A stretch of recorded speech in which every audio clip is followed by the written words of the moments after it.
Bamananw ko n'i y'a mɛn maa da ne tun b'a dɔn ko nimisa kɛra awɔ tiɲɛ ni k'u b'a dɔn o y'a sɔrɔ o ye nimisa kan ye mun na kɔrɔ ni k'u b'a dɔn a tɛ kɛ o n'i y'i sɔrɔ ni k'u b'a dɔn o t'i sɔrɔ o ko n'i y'a mɛn fana a fɔra i ka kɔrɔ u ka jɔr'i la a fɔra n'i y'a fɔ i ka kɔrɔ awɔ o kɔrɔ a jɔr'i la de o a fɔra i ka kɔrɔ se k'a tor'i la de o awɔ fɛn fɛn fɔra i ka kɔrɔ kɔni o tor'i la de n'i y'a mɛn dun fota o kɔrɔ mɔgɔw k'u sigilen don n'a ye n'a kɛra u b'a fɔ fota f'a k'u ka kɛ tan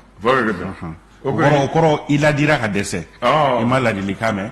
mɛ a tunnen kɔrɔ sisan a bɛ fɔ fota bamananw ko mɔgɔ i sera so la cogo cogo kana sigi a nu kan mun na o kɔrɔ i ye kodɔn cogo cogo i sera ko la cogo cogo i dan to ko i sera so la cogo cogo kana a sigi a nu kan kani i se ko bɛɛ kɛ mɔgɔ bɛ se ko la i bi tɔ to ko fɛn mun bɛ se k'i kunu fana kana sɔn a k'i nɛmu n'o tora ni nɛmu ni jara dɔrɔn o bɛ tɛmɛ i bɛ tunu fɛn bɛ se k'i kunu n'u tora k'i nɛmu o b'i kunu dɛ siga foyi t'o la an b'a kun cɛ ni mun ye ko wulu fɛ tulonkɛ ye farati ye parce que ale fɛn bɛɛ y'a da ye sɛbɛ ye kulonkɛ a bɛɛ da yanfan ye donc farati ka ɲi ka k'ale la olu sɛbɛn n'a kulonkɛ a bɛɛ da in ye koyi n'a kɔntana da in don a dimina da in don donc farati ka ɲi ka k'o la farati ka ɲi ka k'o la Allahu akbar ayiwa bisimila an bɛ dɔn jumɛn na bi ye tarata ye février kalo tile 13 o don san 2024 sunkalo ma kɔnɔ tile 3 sunkalo ma kɔnɔ kalo an donna an bɛ tile 3 la bi o ko ten sunkalo tɛ marché ye sunkalo ma kɔnɔ kalo an bolo yanni sunkalo kalo ka jɔ sisan jate bɛ daminɛ kalo la o sisan kɔni farafin kalo an b'a jate ni sunkalo surunya dɔrɔn kalo bɛ jate mɛ ni feere tun mun de b'i yɛlɛ parce que o jate tɛ ala kama jate ye o kɔni o jate ala kama jate tɛ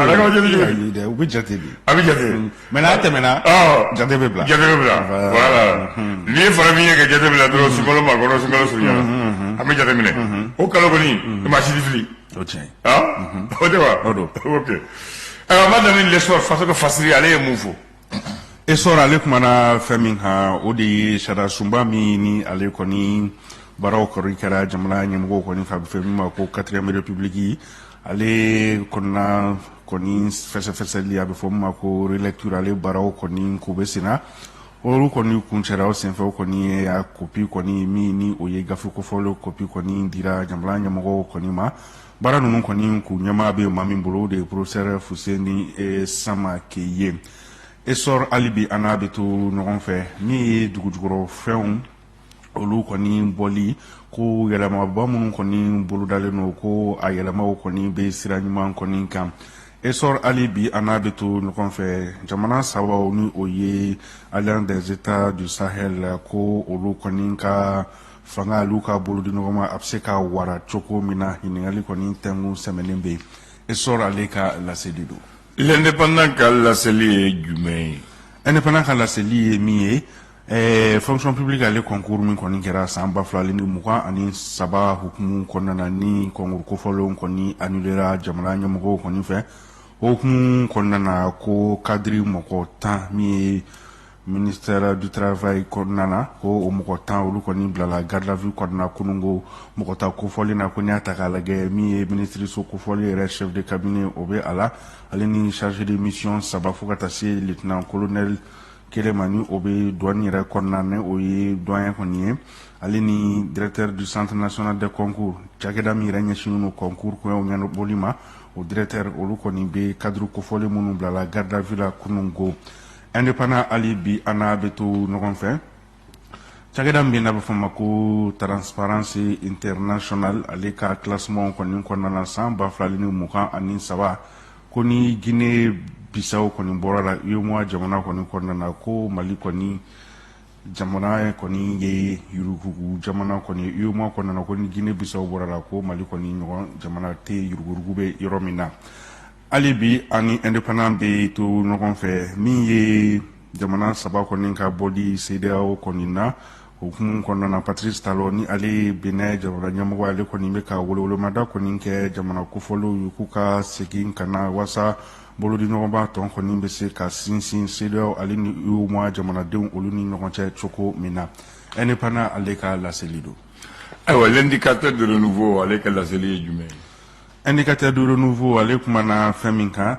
min ye kiiri tigilamɔgɔw olu ka lafasalitɔn kɔni ye olu kɔni ye u cɛ kɔni da olu y'a yira k'a fɔ ko u kɔni majɛni a ye sariya min kɔni taara minisiri min ɲɛsinnen don baarako kow ɲɛnabɔli ma ni ka dan kɔni sigi eretari baarakɛyɔrɔw la ale ni maa minnu kɔni tɛ taa baarakɛyɔrɔ fɛnɛ na ko ka dan kɔni sigi o la min ye kiiritigɛlaw kɔni ka lafasalitɔn kɔni y'a yira k'a fɔ ko olu kɔni fɛla tɛ nin décision kofɔlen ye hali bi ani indicateur de renouveau bɛ to ɲɔgɔn fɛ an bɛ taa gawukaw olu fɛ yen nɔ ko san 2000 ale ni tan ka ta san 2000 ni tan ani seegin na ka na fo sisan ko enfant soldat ni o ye denmisɛnnin minnu bɛ jagoya ni ka maramafɛn kɔni d'u ma ko o 200 o de kɔni sera ka récupérer indicateur de renouveau hali bi a n'a bɛ to ɲɔgɔn fɛ an bɛ taa bangasikaw olu fɛ yen nɔ nin ye bamanci wale dɔ kɔni ye min ni olu kɔni kɛra ɲɔgɔn fɛ dugu kɔni fila la kɛra bangasikaw olu fɛ yen indicateur de renouveau hali bi a n'a bɛ to ɲɔgɔn fɛ an ka dugujukɔrɔfɛnw olu bɔko cɛjugu ale ni bɔko minnu kɔni bɛ kɛ ni a tɛ sariya kɔni kɔnɔna na okumu kɔnɔna na keɲɛbakaw olu kɔni fɛ yen nɔ keɲɛba population kɔni pereselen don waasa sariya min taara jamana ɲɛmɔgɔw fɛ a bɛ se ka lawaleya cogo min na indicateur de renouveau hali bi a n'a bɛ to ɲɔgɔn fɛ Bamako yan ɲɛnaminifɛnw olu tali kɛlɛli hukumu kɔnɔna na ni kɔni ye maa duuru ye minnu ni tɛgɛ kɔni kɛra olu la ka u bɛ minɛ wagati min na min ye dɔrɔgu min n'a bɛ fɔ a ma ko kusi o kɔni kilogramme 48 kɔni k'u bɛ u bolo indicateur de renouveau hali bi a n'a bɛ to ɲɔgɔn fɛ farikolo ɲɛnajɛ ta fanfɛla na min ye CAN Total Énergie 2023 ko Côte d'Ivoire kɔni bɛna CFA wari miliyari 4 ale n'a kunkanfɛ olu kɔni bɛna o de sɔrɔ ka kan ni u ka trophée tali ye. u ye de sɔrɔ u ye dɔɔni sɔrɔ miliyari 4 n'a kunkanfɛn tɛ dɔɔni ye dɛ. ah bon d'accord o ye caman ye quoi ayi tubaarikala an b'a daminɛ ni Albatros o tɛ yan ale ko di Albatros ale kumana fɛn min kan ko kunun peuple Mali ale ni bi ale ni sini ko baaraba minnu kɔni bolo dalen don ko baara ɲumanw kɔni don wa ko ale ni fɛnɛ jigilasigi baaraw olu kɔni don Albatros hali bi a n'a bɛ to ɲɔgɔn fɛ dialogue intermalien ko Asimi kɔni ye maa minnu kɔni don min na a ye u kɔni bila u ka se ka taa u ka baara kɛ walasa dialogue intermalien a bɛ se ka kɛ ka ɲɛ cogo min na Albatros ale ka laseli don. reporter ka laseli ye jumɛn ye? reporter ale kumana fɛn min kan seko ni dɔnko hukumu kɔnɔna na min ye Gimba national la Seko Bari ale tako filanan baaraw kɔni bɛ sen na hukumu kɔnɔna na ko tako filanan kɔni bɛ ka kumakan minnu kɔni fɔ waasa bɛn ale ni kɛlɛya u bɛ se ka na maliyɛnw olu ni ɲɔgɔn cɛ cogo min na reporter hali bi a n'a bɛ to ɲɔgɔn fɛ an bɛ taa Gawale ni Mɛnakakaw olu fɛ yen nɔ min ye colonel Ismaël Ouageye ni ale ye ministre min ɲɛsinnen don bɛɛ ale ni kɛnɛya waleyali ma ale kɔni taara dɛmɛ kɔni ta ka ɲɛsin nin yɔrɔ kofɔlen maaw kɔni ma minnu ni degun k'u bɛ olu kan reporter hali bi a n'a bɛ to ɲɔgɔn fɛ Master Sumi ale y'a yira k'a fɔ ko kan min kɔni tɛmɛna ko kan in kɔni kɛra succès kɔni ye ko n'i y'a ta k'a lajɛ plan caman kɔni kan ko a kɛra succès ye reporter ale ka laseli don. Mali Tribune dun? Mali Tribune ale kumana fɛn min kan o de ye min ye kiiritigɛlaw ka lafasalitɔ n'a bɛ fɔ min ma ko Sam ale ni Silima olu kɔni ye u ka tɔndenw kɔni wele k'u kɔni kana jɛ ni minisiri min ni a ɲɛsinnen don baarako kungoyaw ɲɛnabɔli ma a ye sariya min kɔni ta ka kɛɲɛ ni retard ale ni absence kɔni ye baarakɛyɔrɔw la k'u kɔni kana jɛ ni a ye. Mali Tribune ale ka laseli don hali bi ani Mali Tribune bɛ tu ɲɔgɔn fɛ enseignement catholique kɔnɔna na o ye chrétien kalanso kɔni ye k'olu kɔni tan bɛ baarabila kɔnɔna na baarabila kofɔlen ko a bɛ tali kɛ heure 144 na Mali Tribune hali bi ana bɛ tu ɲɔgɔn fɛ min ye Bamako sigida kɔni sabanan kɔni na ale mairie kɔni ɲɛsinnen don kɛnɛ min kɔni ma kɛnɛ min ni a kɛra sugu kɔni ye jamana ɲɛmɔgɔ fɔ sugu kofɔlen ni a ma se ka lawaleya ekɔliso dɔ fɛnɛ kɔni bɛ a kɛrɛfɛ fɔ min ma ko kopɛki o ɲɛma kɔni n'u ye Sambu Fane ale kɔni bɛ ka i plɛ ka kan ni yɔrɔ kɔfɔli ye ko a kɛn bɛ dɔrɔgu ta yɔrɔ ale ni kojugu bɛɛ lajɛlen kɔni bɛ kɛ yɔrɔ in na kɔni kɛn bɛ ka welewelemada kɛ ka ɲɛsin jamana ɲɛmɔgɔw ma u bɛ se ka fɛɛrɛ kɔni sɔrɔ yɔrɔ kɔfɔli na ni a bɛ se ka segin a ka parkingiya la cogo min na Mali Tribune ale ka laseli don. Tabarakalla an b'a kuncɛ n'o ye ka dala kɛ ɲɛ ni tilekɛnɛ sera i b'a lajɛ ka mun na ɲini mais ne ma mun faamu bi de e ka gafew bɛɛ la maa si ma kuma bi kan ale ko bi arajo yɛrɛ ka dɔn ye an ne ma mun faamu de a fɛn kɔni t'a la gafe t'a la ale bɛ se ka kɛ cogo di peut-être fo n'a sɔrɔla kɔnɔna la sinon titres la fɛn yɛrɛ de fɔ titre la maa si ma kuma kan a fɔ an tɛ jɛnɔ ye dɛ olu y'an baarakɛ ɲɔgɔn ye an ka dɔn o tɛ kuma o kan a cɛman ye o kɔni o cɛman ye non ne bɛ taa n'o ye tribunal bi n b'u wele tribunal e ka sabali i bɛ taa sɔrɔ fili don bi ye arajo ka dɔn de arajo journal tɛ la an bɛɛ tɛ kelen yan an bɛɛ kɔni an ka dɔn ale maa si t'a bila titre a n'a fɔ ye ne tɛ sɔn a fɔ ye ne kɔni tɛ sɔn non e ka sabali an bɛ tila k'a jateminɛ an bɛɛ bɛ tila k'a jateminɛ awɔ d'accord bon bi ye arajo ka dɔn ye mais arajo a daminɛ Mali la waati jumɛn bila an bɛna o lajɛ radio daminɛna Mali la waati min radio cayara sisan mais radio daminɛ waati jumɛn e dun bɛ kule k'a fɔ mun na n t'a dɔn ne o radio daminɛna Mali la san min na radio yɛrɛ daminɛ radio tun min bɛ Mali la mais Mali yɛrɛ k'a ka radio sɔrɔ k'a daminɛ ka mɔgɔw k'a lamɛn o ko don sinon o waati na yanni an yɛrɛ ka indépendance sɔrɔ k'a sɔrɔ tubabu ka radio caman bɛ yen a sɔrɔ BBC bɛ yen Voix de l'Amérique bɛ yen Deutsche Welle bɛ yen Radio France Internationale bɛ yen Voix de Moscou bɛ yen Voix de Chine bɛ yen mɔgɔw tun b'o olu bɛɛ bɛ sɔrɔ Mali la yan oui SW kan mɔgɔw b'o sɔrɔ Mali la olu de tun bɛ information di mɔgɔw ma mais Mali yɛrɛ ka radio yɛrɛ daminɛ a daminɛna le 1er juin 1957 1er juin 1957 il y avait radio dɔ sɔrɔ créé u b'a fɔ Radio Soudan yafamo Radio Soudan créé la a tun bɛ suguba la ka ɲɛsin artiste ma u b'a fɔ o ma BCTR bureau central de transmission a tun b'o yɔrɔ de la a journaliste fɔlɔ mun ye journaliste kɛlɛ o ye Aïssata Cissé voilà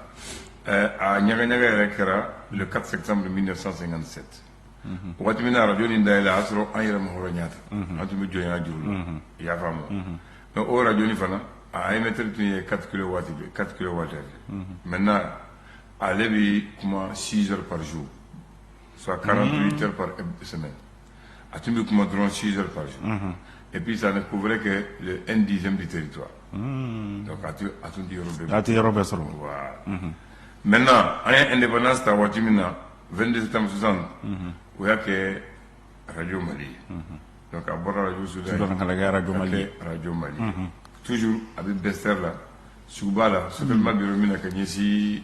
artisanat ma 61 Modibo a ka le président ye ko kan ka radio ɲuman yɛrɛ de dilan ka so dilan k'a k'a bonzela so min bɛ yɔrɔ min na ORTM bɛ yɔrɔ min na sisan o so nin u y'a inauguré le 22 septembre 1962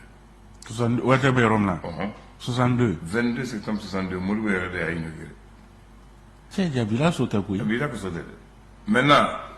bila so tɛ mais mun b'a la fana i tɛ mun dɔn n b'o de fɔ ye o waati na an bɛ indépendant Modibo ko investissement humain social ko baarakɛlaw bɛɛ ka diɲɛ kalo kelen sara fo ale bɛna radio so dilan ka radio so dilan Mali tɔgɔ la baarakɛlaw jɛnɛ n'o ye u ye jara kalo kelen sara o sara o de ye radio Mali ni soni jɔ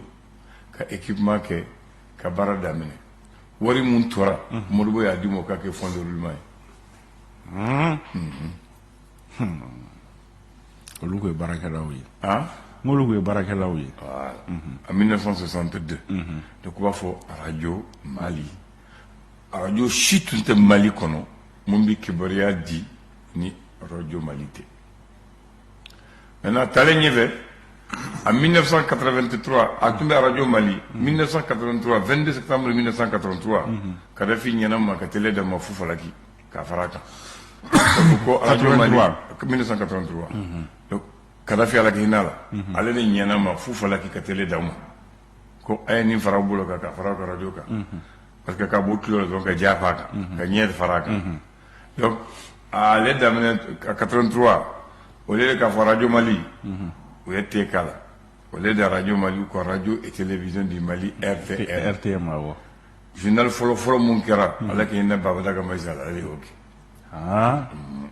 Babata Kamaïssa taalen ɲɛfɛ Alpha nana a ko maintenant RTM k'a bɔ radio Mali la k'a kɛ RTM radio télévision du Mali ko an b'a kɛ EPA établissement public à caractère financier avec autonomie administrative avec autonomie financière. Maintenant, le 5 octobre 1992, ce n'est plus RTM, mais c'est ORTM, Office de radio et télévision du Mali. Ok, là, 92. 92, 5 octobre 1992. Il y a femme. La famille là. Talenyevé, où est Radio Flana Faraka Oko, chaîne 2. Talenyevé, où est télévision Flana Faraka Oko, TM2. TM2. Talenyevé Kono, Amba Bakulbake Kele, ORTM 1, ORTM 2, Radio Mali, Ani chaîne 2. Ambola. Mais Radio 15, Radio Mumbe 6 ans. A folo mun nana o kɛra Kayi de u b'a fɔ la radio rural de Kayi o de en 1988 o de radio filanan mun donna Mali la mun tɛ ORTM 88 maintenant coup d'état kɛra Musa la waati min na le 18 décembre 91 le CTSP a pris un décret libéralisation des ondes mais avant ça le 13 septembre 91 Bamakan créera Bamako nana ka kɛ radio privé Kenyera radio fɔlɔ après Liberté farala kan FRTA tugura la Kera nana Clédou Tabale Canal 2000 Djekafo Gintan Benkan o ye radio tan fɔlɔ ye mais bi ne t'a dan dɔ tiɲɛ yɛrɛ n bɛ yɔrɔ min na bi ne t'a dan dɔ fo ni e ni Bakary de y'a fɔ ne ayi dɛ kɔni fana taara Irtel mɔgɔw ɲininka non Irtel ko officiellement il y a 456 radios connues officiellement papier bɛ minnu bolo légalement officiellement mais haka ko il y a 417 radios reconnues chez eux parce qu'il y a des radios qui émettent mais qui ne sont pas reconnues chez elles voilà n b'a fɛ k'o de fɔ ye a faamuyara n'i y'a faamu ni de farakan yan bi